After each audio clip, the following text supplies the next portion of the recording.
ठीक है, Hund's rule या इसी को कहते हैं क्या, Hund's rules of multiplicity, speed multiplicity, इसका नाम दूसरा है। तो ये हुन्स रूल के बारे में बात करेंगे। ये हुन्स रूल क्या बोलता है, हम इसका कंपेयरिंग करना चाहते हैं किसके साथ, अबाउस के साथ ना, अबाउस प्रिंसिपल के साथ। आपको पता है अबाउस क्या कहता है, अबाउस क्या कहता है, अबाउस कहता है क्या, किसी भी इलेक्ट्रॉन को फिलअप करने के लिए, किसको, इलेक्ट्रॉन को फिलअप करने के लिए। और हुन्स रूल भी क्या कहता है, इलेक्ट्रॉन को फिलअप करने के लिए। लेकिन ये किसमें कहता है, ये बोलता है किसमें, सबसेल में, किसी सबसेल में इलेक्ट्रॉन कैसे भरे जाएंगे, ठीक है। उसी तरह ये, लेकिन ये क्या बोलता है, किसी इलेक्ट्रॉन को ऑर्बिटल में हम कैसे भरते हैं, ठीक है, किसी ऑर्बिटल में इलेक्ट्रॉन को कैसे भरा जाता है, वो कौन बताएगा, आपका हुन्स रूल। अब थोड़ा सा और ध्यान देंगे, यहाँ पे एक वर्ड आता है डीजनरेट और नॉन डीजनरेट ऑर्बिटल, ठीक है। आप यहाँ स्टैंडर्ड पढ़ाई करेंगे, यहाँ पे अगर हम बात करेंगे तो यहाँ पे हम लोग बात करेंगे क्या, डीजनरेट। डीजनरेट का मतलब ऐसा ऑर्बिटल जिसकी एनर्जी क्या हो, सेम हो, जिसकी एनर्जी क्या हो, सेम हो, ठीक है। और नॉन डीजनरेट का मतलब होता है जिसका ऑर्बिटल की एनर्जी क्या हो, डिफरेंट। ओके, तो मैं यहाँ बात करूंगा हुन्स रूल के बारे में। तो ये हुन्स रूल बताता है किसके बारे में, कहता है कि for the degenerate orbital, for the degenerate orbital मतलब जिसकी एनर्जी क्या हो, सेम हो। तो according to the Hund's rule, मैंने आपको कंपेयरिंग बताया, अबाउस और हुन्स में क्या अंतर है। अबाउस भी इलेक्ट्रॉन भरता है लेकिन सबसेल में, और हुन्स रूल बताता भी है क्या, इलेक्ट्रॉन भरने के लिए किसमें, ऑर्बिटल में। अब ये क्या बोलता है, ये बोलता है क्या, कौन बोलता है, तो हुन्स रूल क्या बोलता है, कहता है कि इन the same energy of, in the same energy of orbital, in the same energy of orbital, the electron fill up same spinning, then after the pairing will start with opposite direction in excess electron। अब यहां देखिए, इसका सबसे बड़ा statement, हम यहाँ पे अगर अच्छी बुक उठाओगे, स्टैंडर्ड लेवल पे उठाओगे, जैसा भी, ठीक है, जेडी ली की बुक उठा लो, तो जेडी ली की बुक जब उठाएंगे, नॉर्मली बड़े पॉपुलर उसमें आते हैं, ठीक है, जेम्स वी की बुक उठा लेंगे आप, तो उसमें जब हम बात करेंगे तो यहाँ पे in the same energy of orbital के आप क्या लिखिएगा, in degenerate orbitals the electron are fill up in same spinning, then after the pairing will be start, ठीक है, विद अपोजिट डायरेक्शन, ठीक है, इन एक्सेस इलेक्ट्रॉन या विद एक्सेस इलेक्ट्रॉन भी लिख सकते हैं। तो ये आपको ध्यान रखना। अब एक कंडीशन यहाँ मैं आपको बता दूं, ये जो हम शेयरिंग कर रहे हैं, जो इलेक्ट्रॉन हम भर रहे हैं, जो इलेक्ट्रॉन हम फिलअप कर रहे हैं, ये सेम ऑर्बिटल, डीजनरेट ऑर्बिटल का मतलब पहले समझिए। हमें पता है हमारे पास क्या है, एस है, हमारे पास क्या है, एस ऑर्बिटल, एस में कितने ऑर्बिटल होते हैं, 8। हमारे पास पी ऑर्बिटल है, पी में कितने ऑर्बिटल होते हैं, 3। और डी ऑर्बिटल, डी में कितने ऑर्बिटल होते हैं, 1 2 3 4 8 5। और एफ होते हैं कितने ऑर्बिटल, तो कहेंगे क्या, 1 2 3 4 5 6 8 7 ऑर्बिटल पाए जाते हैं। अब जब इसमें मैं बात करूंगा, इसमें कैसे हम कंडीशन रख रहे हैं, तो एस आपको ही पता है, according to the Aufbau principle, s की एनर्जी कम होती है और पी की एनर्जी क्या होता है, ज्यादा। इसका मतलब जो एस ऑर्बिटल है और पी ऑर्बिटल है, क्या ये डीजनरेट है कि जनरेट है,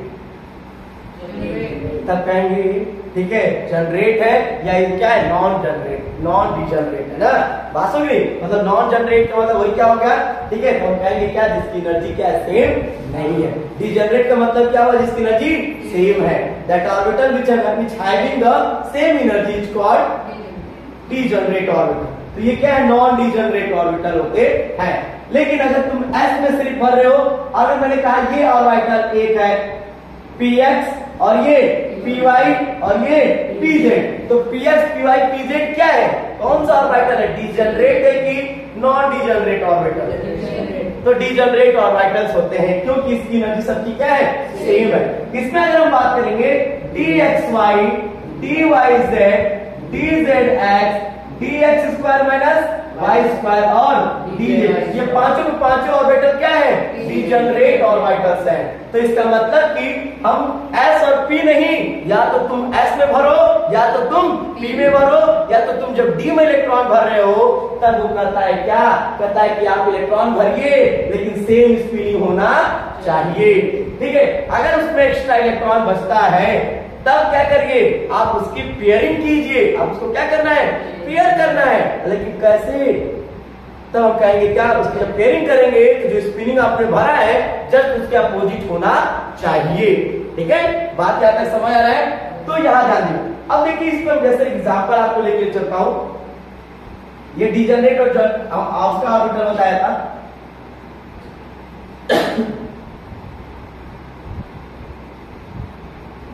ठीक है,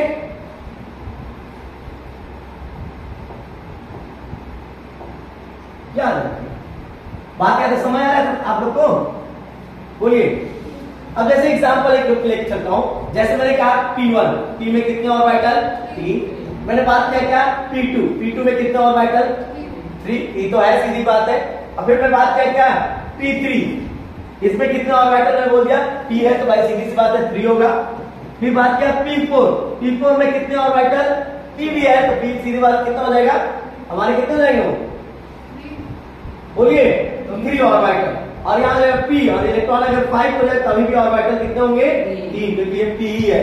और ये हो जाएगा क्या P6, ऑर्बिटल कितने होंगे हमारे, 3।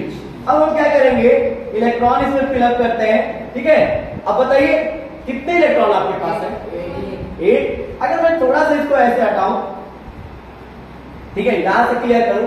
अब मैंने कहा ये देखो एक इलेक्ट्रॉन है, देखो क्लॉकवाइज, आप देखिए क्लॉकवाइज ऐसे एरो दिखाइए या फुल एरो दिखाइए, आपको कोई प्रॉब्लम नहीं। लेकिन वो बोला है क्या, सेम स्पिनिंग होना चाहिए। अगर आप इलेक्ट्रॉन भर रहे हैं किसी ऑर्बिटल में तो स्पिनिंग क्या होना चाहिए, सेम होना चाहिए। लेकिन उसने ये नहीं बोला है क्लॉकवाइज भरिए, उसने ये नहीं बोला है एंटी क्लॉकवाइज भरिए, उसने बस बोला है जब भर रहे हैं तो सेम स्पिनिंग होना चाहिए। अगर सबको लेफ्ट से भर रहे हो और क्लॉकवाइज भर रहे हो तो सभी को लेफ्ट से क्लॉकवाइज सब में भरते स्टार्ट करिए। ठीक है, अगर लेफ्ट से ही या तुम राइट से ही क्लॉकवाइज भर रहे हो तभी भी आप क्या करिए, उसी तरह आप भरिए। जैसे मैंने इसको कहा कि अगर मैंने कहा कोई कहा सर ये बताइए क्या मैं इसको ऐसे एंटी क्लॉकवाइज नहीं भर सकता हूँ, तो मैं कहा भर सकते हैं आप। ठीक है, फिर मैंने कहा सर ऐसे क्लॉकवाइज नहीं भर सकता हूँ, तो आप भी ऐसे भर सकते हैं क्योंकि आपने सेम स्पिनिंग कर रहे हैं ना। बात समझ रहे हैं, जब हम ऐसे भर रहे हैं, जैसा भी मैं इसका एक और दूसरा दिखा देता हूँ। ठीक है, इसी का है ये एग्जाम्पल। ठीक है, अगर मैं इसका बात करूं तो ये इसका मैं ऐसे भी कंप्लीट कर सकता हूं कि नहीं, एंटी क्लॉकवाइज। तो ये भी क्या है, सही है, और ये भी सही है, और क्या है, ये भी सही। बशर्ते आप बीच से भरिएगा नहीं, बीच से आपको स्टार्टिंग नहीं करना है। या तो लेफ्ट से राइट जाइए या राइट से लेफ्ट की ओर आइए आप। ओके, तो ये माइंड में आप रखिएगा। जब हम 3D में बात करेंगे तो ये भी चांस बन सकता है। अब जैसे यहां पर भी बात किया,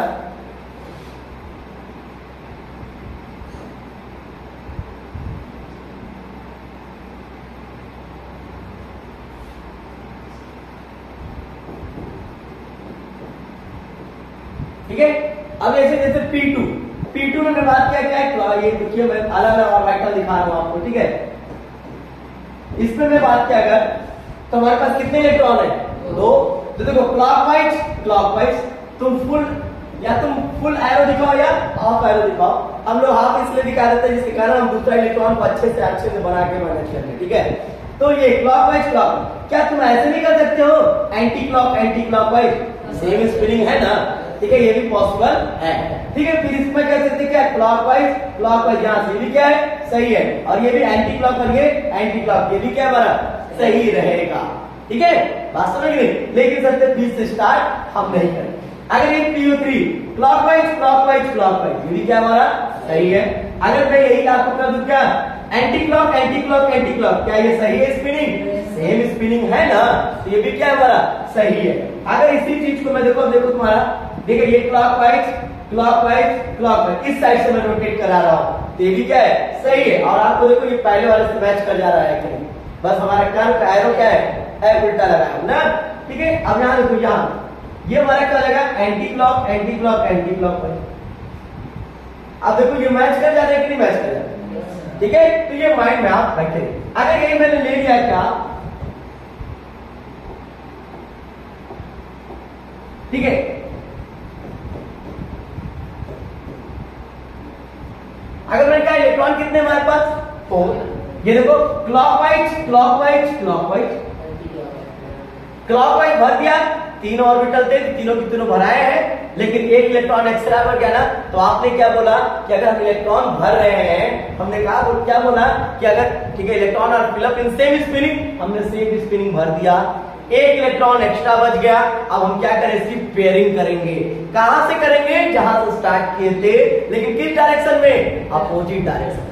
तो हमारा डायरेक्शन देखो जस्ट क्लॉकवाइज था, अब क्या हो जाएगा एंटी क्लॉकवाइज, ठीक है। कोई बच्चा कहेगा सर हम ऐसे भरेंगे, एंटी क्लॉकवाइज और एंटी क्लॉकवाइज, और ऐसे भर देंगे क्या, क्लॉकवाइज। ये भी हमारा क्या है, सही है, ठीक है। अब जो भी क्या करेगा, कोई बंदा ऐसे करेगा क्लॉकवाइज, यहां से लेके जाएगा, यहां से करेगा, तो जस्ट जब भरेगा तो इसको ऐसे भर देगा, तो कोई प्रॉब्लम नहीं है, ठीक है। ये जो हमारा क्या रहेगा, सही रहेगा। फिर अगर कोई ऐसा जाए, ठीक है, एंटी क्लॉक और एंटी क्लॉकवाइज, और यहां भर देगा क्या, क्लॉकवाइज हमारा, तो ये भी हमारा क्या है, सही है। बात समझ आ रहा है। अब इसी तरह हम देखो आगे दिखा रहे हैं, ठीक है। अगर यही हम लेके आगे चला गया तो मेरे पास क्या हो गया, P5 और क्या बच गया, P6, P5 P6, P में कितने ऑर्बिटल, 3, P में ऑर्बिटल कितने, 3, P में ऑर्बिटल कितने, 3, P में ऑर्बिटल कितने, 3। यहां पे P में ऑर्बिटल कितने हो जाएंगे, 3 ही रहेंगे। यहां पे P में 3 ऑर्बिटल, और ये 3, और P में कितने ऑर्बिटल, 3, ठीक है। इसमें अगर हम बात करें P5, देखो clockwise clockwise clockwise, anti clock हो जाएगा कि नहीं है। आप तो इसी तरह मैनेज कर लेंगे सब कुछ, ठीक है। अब यहां देखो क्या करेंगे, clockwise clockwise clockwise, anti clock extra electron से पेयरिंग कर रहे हैं कि नहीं कर रहे हैं, तो ये माइंड में आप रखिएगा। तो ये हम क्या करते हैं, ये करता है किसके द्वारा भर रहे हैं, कुंड्स रूल, ये हमारे कुंड्स रूल के अकॉर्डिंग भरा जा रहा है। जैसे बच्चों मैं बात किया D1, मैं बात किया क्या D2, मैं बात किया क्या D3, मैं बात किया क्या D4। अब यहां देखना D में कितने ऑर्बिटल, 1 2 3 4 5, 1 2 3 4 5, 1 2 3 4 5, 1 2 3 4 5 ना। जब इसको इलेक्ट्रॉन भरेंगे तो कैसे भरेंगे, तो देखो क्लॉकवाइज वर्क नहीं, clockwise clockwise clockwise clockwise clockwise clockwise clockwise clockwise clockwise according to Hund's rule, same spinning भरेंगे। अब तुम लोग क्वेश्चन पूछ, सर हम लोग बार बार ऐसे क्यों नहीं यूज कर सकते, जो आपने एक्स्ट्रा एग्जांपल दिया, हम लोग सिर्फ इसी पे लेके चलते हैं। तो भाई साहब हम आपको सिर्फ नॉलेज दे सकते हैं, कॉन्सेप्ट दे सकते हैं कि ये भी सही है और ये भी सही है, लेकिन हम किताब में सबका एक्सप्लेन नहीं करते। हम एक को बस आपने बता दिया था ये भी सही और ये भी सही है, ठीक है। तो हम क्या करते हैं, एक स्टैंडर्ड मान के चलते हैं। जैसे when I am talking about the 3 dimension space, हम 3D में याद करो, हम तुमको आप लोग को 3D में मैं एक कॉन्सेप्ट दिया था क्या, कि जो हमारे पास p ऑर्बिटल होते हैं, p में कितने होते हैं, 3, एक का नाम क्या है, px, py और pz। तब मैंने आपसे बोला था क्या कि भाई साहब ये जो p ऑर्बिटल है 3 एक्सिस, तो इसका मतलब ये हमारा x हो गया, और ये x डैश, ये y, तो ये y डैश। तो इसमें बात करेंगे तो जो px है, तो ये हमारा ऑर्बिटल क्या कहलाएगा, x कहलाएगा, क्या कहलाएगा, x कहलाएगा। तो क्या x डैश x, क्या ये px नहीं कहलाएगा, कहलाएगा, बोलिए। क्या मैं ऐसे लिख के x और x डैश की और ये कर दूं कि ये देखो ये px है, क्या ये हो नहीं सकता ना। अगर मैं आपको ऐसे दिखा दिया x और x डैश लिख के खींच के दिखा दिया, तो क्या ये px नहीं है ना। बात सुन रही है, 3D है ना हमारा, 3 डायमेंशन में एक्सिस हम ना मानते हैं, लेकिन एक बात बताओ, मोस्टली जो किताब डील किया जाता है वहां पे सीधे कहता है ना कि ये जो हमारा ये पोर्शन है, ये x है और ये y है और ये z, लेकिन जब स्टार्टिंग में डायमेंशन पढ़ोगे तो वो तो कहता है कि हम मानते हैं कि ऐसा होता है कि नहीं, लेकिन तभी भी वो अपना एक स्टैंडर्ड लेके चलता है कि नहीं, आपको हर जगह किताब में ऐसे ही दिखाई देगा, ये वाला छोड़ देगा कि नहीं छोड़ देगा, है हर जगह आपको ये दिखाता है। तो उसी तरह हम नॉलेज तो रखे हैं, हमारे पास नॉलेज तो है, ठीक है, लेकिन हम उसको यूज ज्यादा नहीं करते, बस हमको पता रहना चाहिए ये भी सही है। ओके, अब यहाँ पे इसमें मैंने इलेक्ट्रॉन बढ़ गया। अब हमारे पास क्या हो गया, D5, D6 और D7 और D8 बच गया, फिर D9, D10। डी में कितने ऑर्बिटल, 1 2 3 4 5। डी में ऑर्बिटल 1 2 3 4 5। D8 1 2 3 4 5। डी में कितने ऑर्बिटल, 1 2 3 4 5। डी में ऑर्बिटल 1 2 3 4 5। डी में ऑर्बिटल 1 2 3 4 5। अब यहां पे बात करेंगे तो कितने इलेक्ट्रॉन है, clockwise clockwise clockwise clockwise clockwise. ये क्या है, किसके according, Ohm's rule, clockwise clockwise clockwise clockwise clockwise, anti clockwise extra electron हो गया, clockwise clockwise clockwise clockwise clockwise, anti clock हो गया, clockwise clockwise clockwise clockwise clockwise, anti clock हो गया, ठीक है। अभी देखो clockwise clockwise clockwise clockwise clockwise according to course rule, anti clock anti clock anti clock anti clock पर चला, किसके अकॉर्डिंग, कोर्स। ये एंटी क्लॉक क्यों कर रहे हैं, क्योंकि एक्स्ट्रा इलेक्ट्रॉन को हम क्या करते हैं, अपोजिट स्पिनिंग करते हैं। Clockwise clockwise clockwise clockwise clockwise, anti clock anti clock anti clock anti clock, ये क्या है हमारा, ये हमारा कोर्स रूल को फॉलो कर रहा है, ठीक है। बात याद है, समझ आ रहा है। अब जैसे कभी क्या होता है, हम लोग ऑर्बिटल दिखाते हैं, ठीक है, हम लोग क्या दिखाते हैं, ऑर्बिटल दिखाते हैं। जैसे हमने कहा लिथियम 3 1s2 2s1, तो हम लोग क्या करते हैं, इसका ओपन स्ट्रक्चर बनाते हैं। एस में कितना ऑर्बिटल होते हैं, 8। एस में कितने होते हैं, 8। जब 1 होते हैं तो हम लोग क्या करते हैं, क्लॉकवाइज, और देखो इतना एंटी क्लॉकवाइज, ये क्लॉकवाइज हुआ कि नहीं। अब इसी तरह अगर हम दे दिए तुमको, ठीक है, कार्बन 6 1s2 2s2 2p2, जब इसके बारे में बात करेंगे तो S में कितने ऑर्बिटल, S में 8, P में 3। तो कभी भी याद रखना, जब किसी भी जो ऑर्बिटल अंदर से बाहर को आ रहा है, मतलब इनर से आउटर हो जा रहा है, तो जब इनर भर जाता है तभी आउटर में आता है। वास्तव में नहीं, अगर कोई टंकी पानी भर रहे हैं, नीचे भर जाता है तभी ऊपर पानी आता है। अब बात अलग है, आप लोग की टंकी ऐसी हो जो ऊपर भर जाए तब नीचे भर आता होगा, ठीक है। तो ये माइंड में आप रखेंगे। तो यहाँ पे बात करें क्यों, क्योंकि हम लोग बजरंगबली नहीं है कि हम लोग तोड़ेंगे पूरा अंदर से जय श्री राम बोल बोल के, ठीक है। बात में मतलब कि हमको ऑर्बिटल का रिप्रेजेंटेशन हम सिर्फ आउटर मोस्ट का दिखाएंगे। कोई भी रिएक्शन अगर हमें पढ़ना है, अभी एटॉमिक प्रॉपर्टी जब पढ़ाएंगे पीरियोडिक टेबल में, तो याद रखिएगा हम आउटर ऑर्बिटल का सिर्फ हम लोग क्या करते हैं, कोन्स रूल वाला कंडीशन दिखाएंगे, ठीक है। ऑर्बिटल किसका ओपन करेंगे हम लोग, आउटर मोस्ट का, इनर की करने की जरूरत आपको नहीं। ये देखो क्लॉकवाइज एंटी क्लॉकवाइज क्लॉकवाइज, अब ये क्या हो जाएगा, क्लॉकवाइज, अब ये क्लॉकवाइज। बात यहां तक समझ आ रहा है। अब यहां देखना है एक चीज और, यहां ध्यान देगा, इस पे जब कंडीशन रखे रहेगा कार्बन, अब देखो ये नाइट्रोजन ले लेते तो क्या हो जाता, 1s2 2s2 2p होता है कि नहीं होता। अब 2p3 है तो p में कितने ऑर्बिटल, 3। हम अंदर की बात अब नहीं करेंगे, तो क्लॉकवाइज क्लॉकवाइज और यहां तक बताइए, समझ आया होम्स रूल का, आएगा कर लेंगे, ठीक है। अब देखिए होम्स रूल अपना एक और स्टेटमेंट है, होम्स रूल का और एक स्टेटमेंट है। अब वो स्टेटमेंट क्या है, तो the rule also state that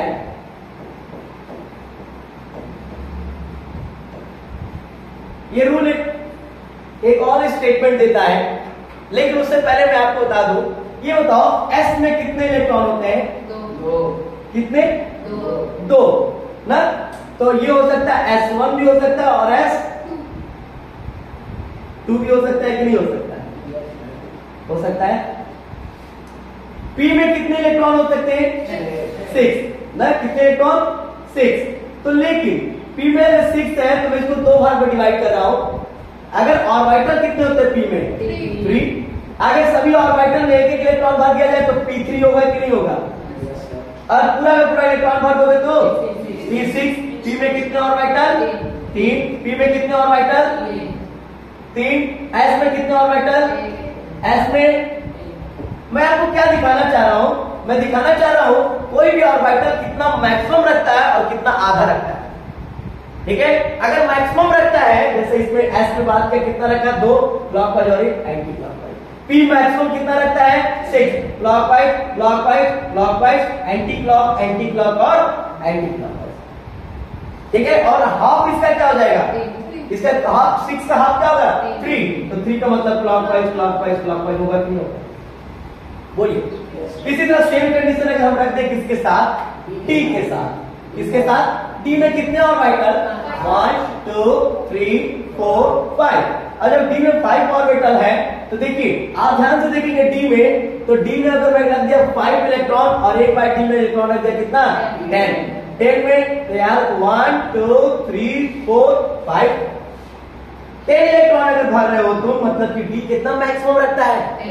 10। तो मैंने क्या किया? 10 clockwise clockwise clockwise clockwise clockwise anti clock anti clock anti clock anti clock anti clock होगा कि नहीं?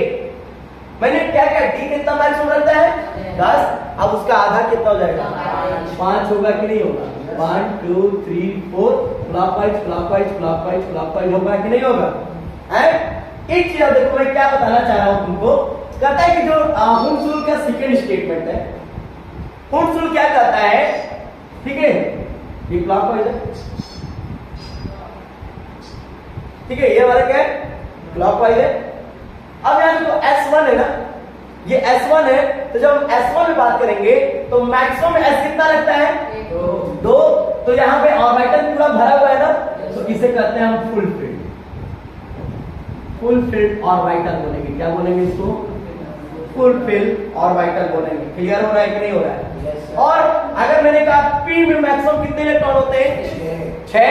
तो इसे क्या बोलते हैं? इसको भी क्या बोलेगा हम? Full field. कौन सा full field orbital? Full field P orbital है ना। क्या है? Full field P orbital. अगर बताओ डी में मैक्सिमम कितने इलेक्ट्रॉन होते हैं? 10।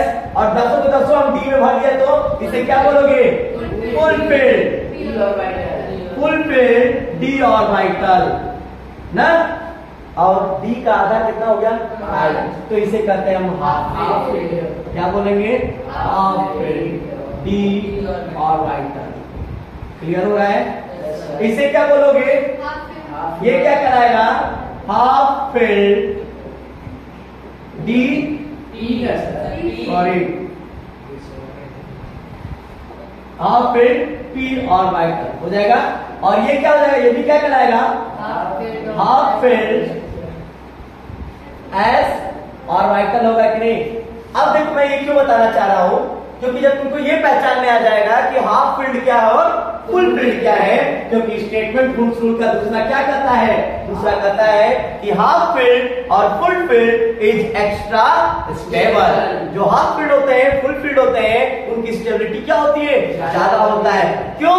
तो कहता है कि देयर आर 2 रीजन। 1 कि जो हाफ फील्ड और फुल फील्ड होते हैं वो सिमेट्री इन नेचर होते हैं, वो सिमेट्रिकल नेचर के होते हैं। दूसरा इनकी जो एक्सचेंज एनर्जी होता है, जो एक्सचेंज एनर्जी होता है वो क्या होता है? ज्यादा होता है। इसके कारण उनकी स्टेबिलिटी क्या होती है? ज्यादा पाए जाते हैं। बात याद समझ आ रहा है? तो मैं यहाँ पे एक स्टेटमेंट दे दिया, क्या? हाफ फील्ड और full filled is more stable. Half filled and full filled orbital ना, हाफ फील्ड और full filled orbital is more stable. More stable क्या रीजन था? Because symmetrical in nature and higher exchange energy. जिसकी exchange energy क्या होता है? ज्यादा होता है। बात यहां तक समझ आया? अब इसी चीज को सिमेट्रिकल का मतलब डिवाइड हाफ, मतलब आपको जैसे नहीं होता है मैं लेके चला, ठीक है, आप उसको बताएंगे, ठीक है, मतलब नहीं होता है जैसे तुम्हारा पी में कितने इलेक्ट्रॉन है, 6 है ना, 6 का आधा क्या हो गया 3 हुआ, तो सिमेट्रिकली डिवाइड हो गया कि नहीं, इक्वल डिवाइड हो जाता है। तो यहाँ तक बताइए, क्लियर हुआ सबको? बोलिए। तो half filled and full filled is extra stable.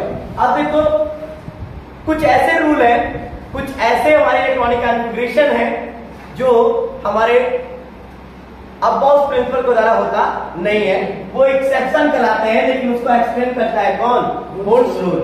ठीक है, आपको बता दूं इसका क्या नाम है, पद कुकर नग रूरा आज पटाओ, ठीक है, पद कुकर नब रूरा आज पटाओ। पद मतलब पीडी, कुकर मतलब सीयू सीआर, नब मतलब एनबी, रूरा, ठीक है, रूरा, आज मतलब एजी, पटाओ मतलब पीटी एंड एयू। ये सभी के सभी क्या है, अबाउट के एक्सेप्शन है, और भी है, लेकिन मोस्टली जो एग्जाम में पूछे जाते हैं उनके बारे में बता दें आपको। ये जितने भी एलिमेंट्स हैं ये सभी के सभी ध्यान दीजिएगा, अपना एस ऑर्बिटल देखना, कभी भी एस और डी एक साथ दिखेंगे, एस और डी क्या दिखेंगे एक साथ, तो जो एस ऑर्बिटल का इलेक्ट्रॉन है अपना एक इलेक्ट्रॉन दे देगा किसको, डी को। लेकिन याद रखिएगा ये कौन देगा, ये वाले लोग, लेकिन ये भैया डस्सू आदमी है, पीडी, ठीक है, बात समझ नहीं, प्लीज करके, और आपको क्या कर लेंगे, वो से डस लेंगे। ये क्या करते हैं, एस का दोनों इलेक्ट्रॉन दे देते हैं किसको, डी। बात समझ आ रहा है? देखो एग्जांपल के रूप में दिखा रहा हूं, थोड़ा सा एग्जांपल देख लो। जैसे मैंने बोला Cr24 क्या होगा, 1s2 2s2 2p6 3s2 3p6 4s2 3d4 according to Aufbau principle के अकॉर्डिंग ये है ना। अबाउट के अकॉर्डिंग देखोगे तो ये हमारा, ठीक है, वास्तव में ये हमारा कंडीशन रखेगा अबाउट, लेकिन ऐसा इलेक्ट्रॉनिक कॉन्फ़िगरेशन क्या है, गलत। तो हुंसुल क्या बोलता है, हुंसुल कहता है कि अरे रुको भाई जरा सब्र करो। तब उसने क्या बोला, उसने कहा 1s2 2s2 2p6 3s2 3p6 और इसने क्या कहा 4s, एस का एक इलेक्ट्रॉन दे देगा किसको, डी को। तो एक इलेक्ट्रॉन दे देगा तो बचा कितना, एक, और दे देगा डी तो 3d5। क्यों ऐसा दिया, क्योंकि हमने पढ़ा है क्या 1 2 3 4, हमने पढ़ा है क्या half filled and full filled is extra stable. तो इसका मतलब कि जब तुम यहाँ इलेक्ट्रॉन भरोगे clockwise clockwise clockwise clockwise clockwise, ये क्या हो गए, हाफ फील्ड हो गए ना भैया, हाफ फील्ड हो गए। और अकॉर्डिंग टू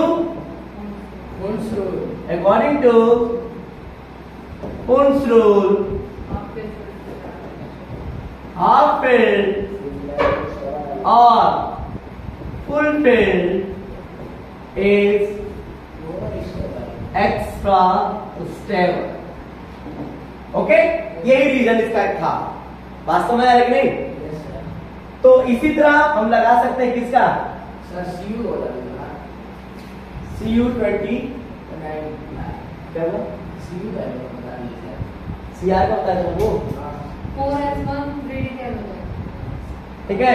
अब यहाँ देखो Cu, ये देखो 1s2 2s2 2p6 3s2 3p6 4s2 3d9 होगा कि नहीं, किसके अकॉर्डिंग, अबाउट के अकॉर्डिंग, किसके अकॉर्डिंग, ये अकॉर्डिंग टू अबाउट, मतलब अबाउट क्या करो, आओ बाउ के, मतलब अबाउट के अकॉर्डिंग क्या है कि ये स्टेटमेंट है, लेकिन ये क्या है, अब ये क्या करता है, यही ये अपना s ऑर्बिटल जो 4s2 है और 3d जो 9 है, s का एक ऑर्बिटल किसमें, एक इलेक्ट्रॉन चला जाएगा किसमें, 9 में तो हो जाएगा 4s1 3d10। अब क्यों ऐसा किया?